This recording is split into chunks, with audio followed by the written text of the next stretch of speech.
5월은 1년 중 스스로 목숨을 끊는 사람이 가장 많은 달입니다. 갑자기 햇볕이 강해지면서 감정 기복이 커지기 때문인데요. 우리나라 자살률 과거에 비해 줄었다고는 하지만 여전히 세계 최고 수준입니다. 그런데 우리처럼 자살 공화국이라는 오명을 가졌던 핀란드는 자살률을 대폭 줄였다고 합니다. 그 비결은 무엇일까요? 또 우리나라의 자살률을 줄이기 위해서는 무엇이 필요할까요?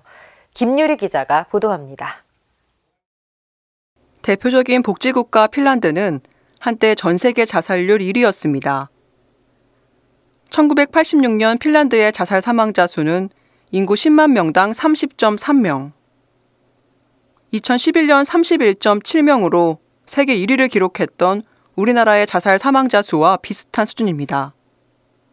하지만 핀란드는 국가 주도의 자살 예방 프로젝트로 자살률을 절반으로 떨어뜨렸습니다. 비결은 심리부검과 맞춤형 예방 프로그램이었습니다.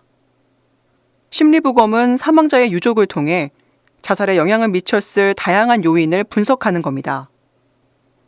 한 해 동안 자살한 사망자 1,400명에 대해 심리부검한 결과 이 중 93%는 정신질환을 앓고 있었고 80%는 우울증을 앓았던 것으로 조사됐습니다.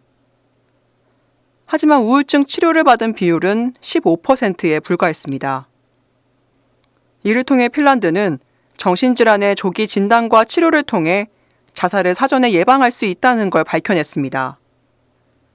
이후 정신건강을 위한 촘촘한 시스템을 만들었고 그 결과 2016년 핀란드의 자살 사망자 수는 인구 10만 명당 14.4명으로 떨어졌습니다.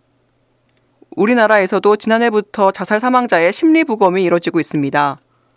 경찰청과 협조를 해가지고 7만 명 자살 사망자 전수조사를 하고 있습니다. 그러니까 2013년부터 2017년까지 자살 사망자고요. 그래서 저희가 그 중에서 지금 절반 이상 진행을 해서 4만 명 이상 지금 완료를 했습니다. 그래서 서울, 경기 쪽하고 부산 이쪽은 완료가 됐고요. 아마 올해 말이면은 원래 계획대로 7만 명이 완료될 것으로 예상이 됩니다. 정부는 심리부검 결과를 토대로 지역사회 맞춤형 자살 예방 프로그램을 만들 계획입니다.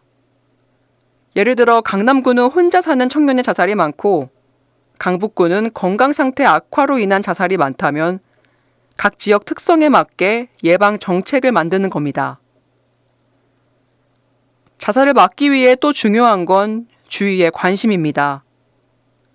자살에 대해서 이러한 인식을 가지고 있는 한 사람이 있느냐 없느냐는 그 사람의 삶과 죽음을 경계를 가리는 정도로 중요하기 때문에 저는 좀 더 많은 국민들께서 이런 자살 예방 교육에 관심을 가지고 자살 신호와 대처법을 알려주는 생명지킴이 교육은 자살을 막을 수 있는 가장 확실한 방법 중 하나입니다. 스스로 목숨을 끊는 사람은 살아있을 때 경고 신호를 보냅니다. 직장에서, 학교에서, 또 가정에서.